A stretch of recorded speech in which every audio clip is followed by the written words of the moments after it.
स्वागत है आपका friends at preparation YouTube channel पर। और इस वीडियो में हम बात करते हैं करंट अफेयर क्वेश्चन की, जो कि आपके करंट अफेयर पोर्शन और जनरल स्टडीज के पोर्शन से कनेक्टेड है। इस वीडियो का आप यूटिलाइज कर सकते हैं अपने करंट अफेयर पार्ट को बूस्ट करने के लिए। आपके जितने भी कॉम्पिटिटिव एग्जाम है उसमें जो करंट अफेयर पूछे जाते हैं उससे रिलेटेड आपकी प्रिपरेशन में काफी हेल्पफुल हो सकती है। तो चलिए स्टार्ट करते हैं फिर आज का वीडियो। अगर आपने अभी तक मेरा ये चैनल सब्सक्राइब नहीं किया है फ्रेंड्स एट प्रिपरेशन, तो आप इसे सब्सक्राइब कर सकते हैं ताकि आपको डेली नोटिफिकेशन मिल सके। सुबह 7 बजे करंट अफेयर लेके आता हूं मैं, और शाम को 7 बजे मैं लेके आता हूं टीचर सिलेक्शन एग्जाम से रिलेटेड टेस्ट सीरीज। चलिए स्टार्ट करते हैं। तो पहला क्वेश्चन हमारे पास है, with reference to the matrix scheme consider the following statement. एक स्कीम है मैट्रिक्स, उसके बारे में आपको बताना है कि दो स्टेटमेंट गिवन है, करेक्ट कौन सी है। चलिए पढ़ते हैं स्टेटमेंट क्या है। It provide fix grant support to the mathematician and theoretician. It is implemented by the ministry of human resource and development. मतलब फर्स्ट स्टेटमेंट में आपको बोला गया ये जो ग्रांट जो दी जाती है मैट्रिक्स स्कीम के अंदर, जो ग्रांट दी जाती है ये दी जाती है मैथमेटिशियन को दी जाती है, थ्योरेटिशियन को दी जाती है। यानी कि जो मैथ्स में जीआरएफ वगैरह निकाल लेते हैं, सीएसआईआर से निकाल लेते हैं और फिर उसके बाद रिसर्च वर्क करते हैं, ये उनको दी जाती है। कहने का मतलब ये फर्स्ट स्टेटमेंट का।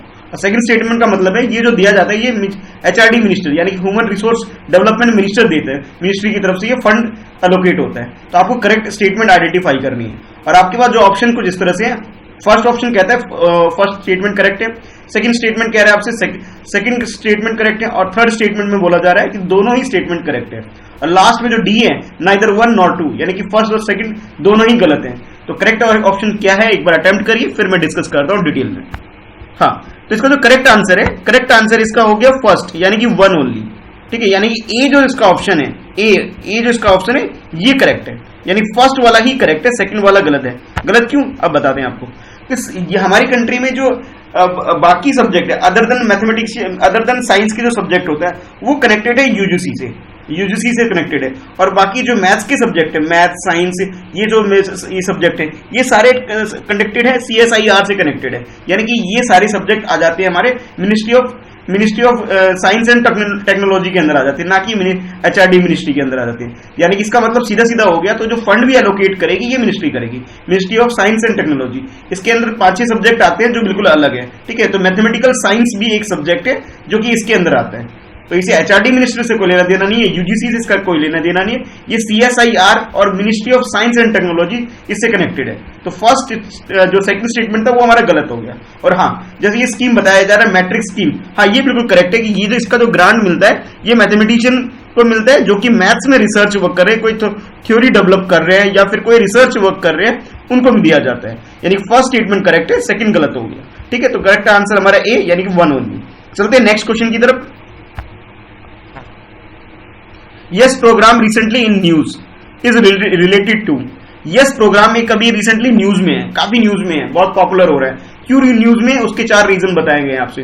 तो इन चारों में से एक ऑप्शन जो बिल्कुल करेक्ट है, बाकी गलत है। तो वन बाय वन देख लेते हैं क्या है ऑप्शन और फिर उसे अटेम्प्ट करिए आप लोग। फर्स्ट है गोल्ड मोनेटाइजेशन, कि मतलब गोल्ड से ये रिलेटेड है। नेक्स्ट बोला हेल्थ, यानी हेल्थ एंड रिस्क कम्युनिकेशन से है। नेक्स्ट सी में जो बोला जा रहा है आपसे, सी में बोला जा रहा है ये employment of rural worker एमिड covid outbreak, ये रिलेटेड है रूरल एरिया में जो एम्प्लॉयमेंट से लेकर इशू है, ताकि कोविड-19 को से डील कर सके, इससे रिलेटेड है ये बोला जा रहा है। अच्छा, लास्ट में जो बोला गया आपसे डी में बोला जा रहा है कि ये welfare measure for defence personnel है, कि ये जो यस प्रोग्राम है टोटली रिलेटेड है डिफेंस पर्सनल से, यानी कि जो डिफेंस में लोग हैं, जो हमारे जो सैनिक हैं, जवान हैं, उससे रिलेटेड है। तो ये यस प्रोग्राम क्या है इसके बारे में अटेम्प्ट करिए, 4 स्टेटमेंट आपके पास। तो करेक्ट आंसर इसका है बी, यानी कि ये हेल्थ एंड रिस्क कम्युनिकेशन से रिलेटेड है। यानी कि अभी क्या है कि अभी कोविड-19 जो चल रहा है, तो कोविड-19 से रिलेटेड है ये टर्म। और टर्म क्या है आपको ही पता है कि अभी कोविड-19 काफी बर्निंग इशू है हमारी कंट्री और पूरे वर्ल्ड में। तो इससे रिलेटेड जो भी चीजें आ रही हैं न्यूज में, उसे जरूर फॉलो करिए, किस मिनिस्ट्री से रिलेटेड है, क्या स्कीम है, कौन से प्रोग्राम इंप्लीमेंट किए गए, क्या प्रिकॉशन लिए जा रहे हैं। तो ये सारे फैक्ट आपको बिल्कुल टिप्स पे क्लियर होने चाहिए। तो ये यस प्रोग्राम भी ऐसे है। तो पहले ये समझ लेते हैं यस है क्या। यस का वो जो फुल फॉर्म जो है वो कुछ इस तरह से है, year of awareness on science and health, कुछ इस तरह से इसकी फुल फॉर्म है। तो ये अगर आपको फुल फॉर्म पता है तो आप ये क्वेश्चन को अपने आप ही कर ले जाएंगे, क्योंकि ये साइंस और हेल्थ के अवेयरनेस से रिलेटेड है। ठीक है, तो ये यस की फुल फॉर्म है। चलिए अब डिटेल में बात करते हैं। सॉरी, ये national council for science and technology जो कम्युनिकेशन है, ठीक है, उसके द्वारा ये स्कीम लॉन्च की गई है, जो कि अंदर आता है department of science and technology. हमारी कंट्री में department of science and technology के अंदर जो इंस्टीट्यूशन है national council for science and technology communication, इसने इस प्रोग्राम को लॉन्च किया और इसका नाम रखा है यस। यस का मतलब है यहाँ पे year of awareness of health and science, ठीक है, जो कि फोकस करता है कोविड-19 को। किस लिए एफर्ट लगाया जा रहा है कि प्रमोट कर सके ग्रास रूट लेवल पे, यानी कि जमीनी स्तर पर हर कॉमन आदमी के पास जा सके, उनको कोविड-19 से रिलेटेड उनको अवेयर किया जा सके, और जो भी वो रिस्पॉन्स वो हेल्थ के प्रति अच्छे काम कर रहे हैं उसे अच्छा रिस्पॉन्स मिल सके, ठीक है, इसलिए ये प्रोग्राम लॉन्च किया गया। तो इसका जो करेक्ट आंसर हो गया, करेक्ट आंसर इसका हो गया बी, ठीक है, बी यानी कि हेल्थ एंड रिस्क कम्युनिकेशन से ये रिलेटेड है यस प्रोग्राम। चलिए अब चलते हैं नेक्स्ट क्वेश्चन। तो नेक्स्ट क्वेश्चन है आपके लिए, with reference to the non aligned movement name consider the following statement. आपको पता होगा काफी टाइम पहले एक ऑर्गेनाइजेशन क्रिएट की गई थी नेम नॉन अलाइंड मूवमेंट। ये हम इसमें हमारी कंट्री के जो फर्स्ट प्राइम मिनिस्टर थे उसका भी काफी बड़ा रोल है इसके अंदर। अब है क्या चीज, देखते हैं इसके बारे में। कुछ दो स्टेटमेंट है और ध्यान रहे, मैं एक बार रीड कर देता हूं। Which of the following statement above are not correct, यानी कि इन दो स्टेटमेंट से आपको नॉट करेक्ट आइडेंटिफाई करना है, करेक्ट वाला नहीं, नॉट करेक्ट। ये ध्यान रखना है जब भी आप क्वेश्चन को अटेम्प्ट करते हैं तो सबसे पहले अपना ध्यान इधर दे दीजिए कि करेक्ट पूछा है नॉट करेक्ट पूछा है। क्वेश्चन आता आता भी गलत हो जाता है, ठीक है, आता है आपको बहुत इजी लगेगा, लेकिन गलती क्या होगी, लगाना कुछ और था, लगा कुछ और आएगा, तो ये गड़बड़ ना हो। तो नॉट करेक्ट थोड़ा इसको अच्छे से पढ़ लेना। जैसे मैंने इसे जानबूझ के मैं इसे रेड कलर में करता हूं ताकि आपकी नजर यहां पे पड़े। एग्जाम में रेड कलर में नहीं आता, बट मैं जानबूझ के करता हूं ताकि आपको क्लियर हो सके कॉन्सेप्ट। चलिए अब देखते हैं statement. It was formed during the cold war as an organisation of state that did not seek to formally align themselves with either of United States or Soviet Union, but sought to remain independent or neutral। अच्छा, ये जो बताया जा रहा है कि non अलाइंग movement के बारे में बताया जा रहा है कि ये कोल्ड वॉर के ड्यूरिंग था। ये उन कंट्री का समूह है, ये ग्रुप है, ग्रुप ऑफ कंट्री। ये स्टेट का मतलब यहाँ कंट्री से है कि उन कंट्रीज के बारे में बात की जा रही है जो ना कि सोवियत यूनियन को, जो कि यूएसएसआर था पहले, जो अब रशियन फेडरेशन हो गया है, ना उसको ज्वाइन करना चाहते थे और ना ही यूनाइटेड स्टेट को ज्वाइन करना चाहते थे। इन दोनों में से किसी को ज्वाइन नहीं करना चाहते थे, बल्कि ये न्यूट्रल रहना चाहते थे। तो उन ऑर्गेनाइजेशन, जितनी भी ऑर्गेनाइजेशन थी, उनका एक समूह है नॉन अलाइंग मूवमेंट, ठीक है। अच्छा, सेकंड बोला जा रहा है it's permanent secretariat is located at Jakarta. Jakarta यानी कि इंडोनेशिया में इसका परमानेंट सेक्रेटरीट लोकेटेड है। तो आपको इसमें से बताना है गलत स्टेटमेंट कौन सा है। तो ठीक है, तो इसमें गलत बताना है तो आपके पास ऑप्शन कुछ इस तरह से है। फर्स्ट में ऑप्शन है आपके पास वन ओनली, यानी कि पहला स्टेटमेंट जो हम लोगों ने पढ़ा ये करेक्ट है। सेकंड में बोला जा रहा है, सेकंड यानी कि इसमें बी को करेक्ट बताया जा रहा है। बी का मतलब है ये परमानेंट जो सेक्रेटरीट है इसका इंडोनेशिया जकार्ता में, इसके बारे में बोला जा रहा है। और नेक्स्ट है सी। सी में बोला जा रहा है कि दोनों स्टेटमेंट गलत है, ठीक है भाई। और नेक्स्ट देखते हैं डी। डी में बोला जाए ना फर्स्ट गलत है ना सेकंड गलत है। तो आपको ये आइडेंटिफाई करना है कि बेस्ट आंसर क्या है। और ध्यान रहे ऑप्शन हमारा सही क्या होगा, जिसमें बोला जा रहा है not correct. Not correct identify नहीं, यानी कि गलत वाला चूज करना है, ठीक है, ध्यान रहे। तो इसका जो करेक्ट आंसर है, करेक्ट आंसर हो गया बी, यानी कि सेकंड ओनली, यानी कि सेकंड स्टेटमेंट है वो गलत है। अब गलत क्या है बात करते हैं। फर्स्ट स्टेटमेंट बिल्कुल सही है। फर्स्ट स्टेटमेंट में बोला गया था कि ये नॉन अलाइंग मूवमेंट जो है ड्यूरिंग कोल्ड वॉर है, बिल्कुल सही है। ये उन ऑर्गेनाइजेशन या स्टेट की बात की जा रही है जो कि ना ही सोवियत यूनियन को ज्वाइन करना चाहते, यानी कि आज के टाइम पे रशिया हो गया, जब ये डिवाइड हो गया 1992 के आसपास, ये जो लास्ट डेकेड में जब ये डिवाइड हो गया 17-18 कंट्रीज में डिवाइड हो गया ये।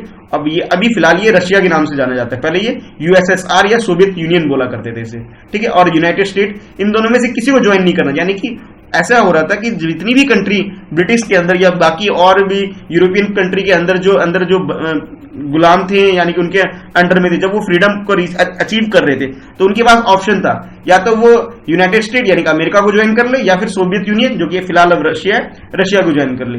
लेकिन कुछ स्टेट ऐसे थे, स्टेट का मतलब यहाँ कंट्री से है, कि कुछ स्टेट ऐसे थे उन्होंने दोनों में से किसी को ज्वाइन करने से मना कर दिया था। जैसे इंडिया भी, हम लोग भी उसके ही पार्ट है ना। हमने अमेरिका को ज्वाइन किया था, हमने ना रशिया को ज्वाइन किया था, हमने किसी को ज्वाइन नहीं किया था, हम लोगों ने भी। तो हमारी कंट्री भी नॉन अलाइंग मूवमेंट का ही एक पार्ट है, यानी कि फर्स्ट स्टेटमेंट सही था और सेकंड गलत था, तो गलत वाला ही ढूंढना था, यानी कि सेकंड गलत है वो सही है, ठीक है। तो इसमें जो सेकंड में जो आपसे बोला गया कि इसमें क्या है कि जो इसका जो परमानेंट सेक्रेटरीट है, परमानेंट सेक्रेटरीट कहां बताया जा रहा है, इंडोनेशिया में बताया जा रहा है, जबकि ऐसा नहीं है, ये हायरार्की बनी हुई है और ये रोटेशन बेसिस पे है। यानी कि नेम का जो ये नॉन अलाइंग मूवमेंट का जो सेक्रेटरीट है किसी एक कंट्री या मेंबर कंट्री में ना होके ये रोटेट होती रहती है, ठीक है। रोटेट होने की वजह से कहीं एक फिक्स जगह पे नहीं है, या कि इसका सेक्रेटरीट हर कुछ एक फिक्स टाइम पीरियड के बाद चेंज होता रहता है, ठीक है। तो यानी कि सेकंड स्टेटमेंट हमारा गलत हो गया और गलत ही पूछा गया था आपसे, तो यानी कि बी जो ऑप्शन है वो करेक्ट हो गया, यानी कि सेकंड ओनली। अब चलते हैं नेक्स्ट क्वेश्चन की तरफ देखते हैं, जो कि है आपका consider the following statement with reference to the purchasing managers index. अच्छा, अब क्वेश्चन जो आ रहा है ये कॉमर्स वगैरह से रिलेटेड है, जो इकोनॉमिक्स से रिलेटेड ये क्वेश्चन बन जा रहा है आपके लिए। और ये क्यों है क्वेश्चन, क्योंकि आजकल ट्रांजेक्शन कुछ नहीं हो रही, कोविड-19 की वजह से कोई बिजनेस डील नहीं हो पा रही है, तो फिर ये भी एक न्यूज में होने की वजह है कि बिजनेस या इकोनॉमी हमारी बिल्कुल ठप हो गई है, मतलब अब इस टाइम कोई काम नहीं चल रहा है। तो इस क्वेश्चन में पूछा गया which of the statement given above are correct, सही वाला चूज करना है। चलिए स्टेटमेंट पढ़ लेते हैं। फर्स्ट स्टेटमेंट आपके लिए, it is indicator of business activity in the manufacturing and service sector, यानी कि जो परचेजिंग मैनेजर्स इंडेक्स है ये इंडिकेट करती है हमारी कंट्री के अंदर जो बिजनेस की जितनी भी एक्टिविटी हुई है उसके बारे में बात की जा रही है। और उसके अंदर भी क्या है कि जो मैन्युफैक्चरिंग एंड सर्विस सेक्टर के अंदर जो काम कैसा हो रहा है उसके बारे में इंडिकेट करती है कि अच्छा काम हो रहा है, बुरा काम हो रहा है, कंट्री जो इकोनॉमी ग्रोथ कर रही है, डाउनफॉल जा रही है, उसके बारे में बताता है परचेजिंग मैनेजर इंडेक्स, यानी पीएमआई शॉर्ट में जो बोले से। पीएम का मतलब प्राइम मिनिस्टर नहीं है, यहाँ पे परचेजिंग मैनेजर है, ध्यान रहे, ये प्राइम मिनिस्टर ऑफ इंडिया मत समझ लेना इसे, ठीक है। उसके बाद नेक्स्ट है which of the statement given above are correct, correct की बात की जा रही है। तो फर्स्ट है यहाँ पे ए, यानी कि जो फर्स्ट ऑप्शन है आपके पास ए, यानी फर्स्ट ओनली, यानी फर्स्ट स्टेटमेंट करेक्ट है। सेकंड में बोला जा रहा है बी ओनली, यानी कि सेकंड स्टेटमेंट जो है वो करेक्ट है। और जो सी में बोला जा रहा है बोथ फर्स्ट एंड सेकंड दोनों ही करेक्ट है। अच्छा, लास्ट में है, लास्ट में डी में बोला जा रहा है कि दोनों statement neither one not two, ना ही फर्स्ट करेक्ट है ना सेकंड करेक्ट है, दोनों ही गलत हैं, इसके बारे में ये बोला जा रहा है। तो क्वेश्चन एक बार अटेम्प्ट करिए, डिस्कस करते हैं इसके आंसर को। तो इसका जो करेक्ट आंसर है इसका फर्स्ट, यानी कि वन ओनली, यानी फर्स्ट स्टेटमेंट जो है वो करेक्ट है। फर्स्ट स्टेटमेंट में जो आपसे बोला गया था कि ये जो है हमारी कंट्री के अंदर जो बिजनेस एक्टिविटी जितनी भी होती है, चाहे वो मैन्युफैक्चरिंग सेक्टर की हो या फिर सर्विस सेक्टर की, तो उनके अंदर कितना ग्रोथ हो रहा है, क्या डाउनफॉल जा रहा है या अप हो रहा है, ये क्या हो रहा है, इंक्रीजिंग ऑर्डर में जा रहा है, डिक्रीजिंग ऑर्डर में जा रहा है, क्या सिचुएशन है, उसके बारे में इंडिकेट करती है क्या, परचेजिंग मैनेजर इंडेक्स, ठीक है। यानी फर्स्ट स्टेटमेंट करेक्ट है। अच्छा, सेकंड जो बोला गया इसका जो डाटा जो कंपाइलेशन जो होता है वो होता है नेशनल स्टैटिस्टिकल ऑर्गेनाइजेशन, यानी एनएसओ के द्वारा इसका डाटा कंपाइलेशन होता है, जो कि गलत हो गया यहाँ पे। ये एनएसओ ना करके इसे करती है, इस काम को करने की जो इंस्टीट्यूशन है हमारी कंट्री के अंदर वो है IHS मार्केट। ये ऑर्गेनाइजेशन इसका डाटा कंपाइलेशन करती है। पीएमआई का मतलब है परचेजिंग, ये पीएमआई का मतलब प्राइम मिनिस्टर वाला नहीं है, बल्कि परचेजिंग मैनेजर इंडेक्स है, ठीक है। तो ये ध्यान रखना थोड़ा सा, ठीक है। तो ये इस क्वेश्चन के बाद अब चलते हैं नेक्स्ट क्वेश्चन की तरफ। अच्छा, नेक्स्ट क्वेश्चन है आपके लिए कुछ इस तरह से, कंसीडर द फॉलोइंग स्टेटमेंट, ये नीचे जो स्टेटमेंट दिए गए हैं आपके पास, तो उसके बारे में आपको बताना है कि which of the above statement are not correct. Not correct बोला है, नॉट करेक्ट यानी कि गलत वाला ढूंढना है। चलो ठीक है, पढ़ते हैं one by one. First statement आपके पास, the Saras collection has been launched to the benchmark dairy product on government e-marketplace या GEM पोर्टल। कि आपसे बोला गया, ये अभी कुछ दिन पहले भी ये काफी न्यूज में था, ठीक है। और आपसे मैंने इससे रिलेटेड एक क्वेश्चन पहले भी अटेम्प्ट करवा चुका हूं मैं 2-3 दिन पहले। अगर आप लोग डेली रेगुलर इस वीडियो को देख रहे हैं तो कुछ है ही नहीं, उसके लिए तो बहुत इजी क्वेश्चन है, लगभग रिपीट है क्वेश्चन, थोड़ा सा कॉन्सेप्ट चेंज किया गया बस। तो सरस कलेक्शन की बात की जा रही है, लॉन्च किया गया है कि डेयरी प्रोडक्ट से रिलेटेड है, जो कि government e market place portal द्वारा इसको लॉन्च किया गया है या उसको ऑर्गेनाइज किया जा रहा है वगैरह वगैरह। अच्छा, नेक्स्ट बोला जा रहा है ये GEM जो है ये किसके अंडर है, ये ministry of commerce and industry के अंदर है, यानी कि GEM जो है ये ministry of commerce and industry के अंदर है। तो आपको बताना है कि भी इसमें गलत स्टेटमेंट कौन सा है, यानी नॉट करेक्ट स्टेटमेंट कौन सा है, करेक्ट वाला नहीं, नॉट करेक्ट का पूछा गया।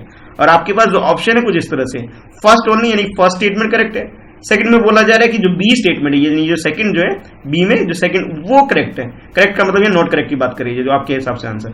और डी में बोला जा रहा है कि ना फर्स्ट ना सेकंड, और लास्ट में बोला ना दोनों ही, और लास्ट में बोला जा रहा है नाइदर वन नॉट टू। तो क्वेश्चन को एक बार अटेम्प्ट करिए, गलत स्टेटमेंट आइडेंटिफाई करिए क्या हो सकता है और फिर बताइए क्या है। तो इसमें जो गलत स्टेटमेंट है ये फर्स्ट यानी कि ए जो ऑप्शन है आपके पास ए वन ओनली, यानी कि फर्स्ट स्टेटमेंट गलत हो गया। गलत क्या हो गया इंद्र, इसमें देखिए, जो Saras collection showcase daily utility product है, ये किसी मिल्क प्रोडक्ट से नहीं है, ठीक है। डेयरी प्रोडक्ट या मिल्क प्रोडक्ट से इसका कोई लेना देना नहीं है, ठीक है। ये डेयरी प्रोडक्ट या मिल्क प्रोडक्ट से इसका कोई लेना देना नहीं है। GEM जो नेम जो है ये सरस, ये डेयरी प्रोडक्ट से इसका लेना नहीं देना नहीं है, बल्कि जो डेली के जो यूटिलिटी प्रोडक्ट्स है, जो हमारे रोजमर्रा के जो हमारे काम की जो चीजें होती है, जो हमारे सर्वाइवल के लिए जो जरूरत है, हमारे जीवन निर्वाह करने के लिए जो जरूरत की चीजें होती है, वो चीजें इसके अंदर आती है, यानी खाने पीने की चीजें की बात हो रही है, अदर देन मिल्क प्रोडक्ट, ठीक है।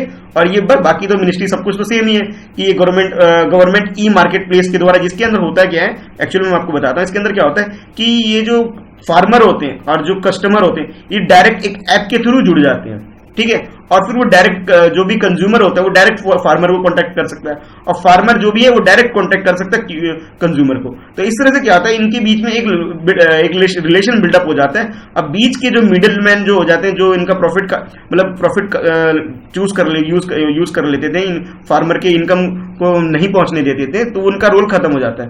और हाँ, इसका फायदा एक कंज्यूमर को भी ये होता है, जो प्रोडक्ट का जो रेट बहुत हाई होता था, अब वो बहुत हाई भी नहीं होगा, यानी कि देखिए दोनों को फायदा, फार्मर को भी फायदा अपने प्रोडक्ट को लेकर के, जो भी वो खेती कर रहे हैं, और जो नॉर्मल ह्यूमन बीइंग है, यानी कि जो सिटीजन ऑफ इंडिया है, यानी कि मतलब है कस्टमर है, उसको भी फायदा कि क्वालिटी भी अच्छी मिल रही है, रेट भी सही मिल रहा है, ठीक है। दोनों के लिए फायदा। तो गवर्नमेंट ने ये स्कीम इसलिए लेके आई है, ठीक है।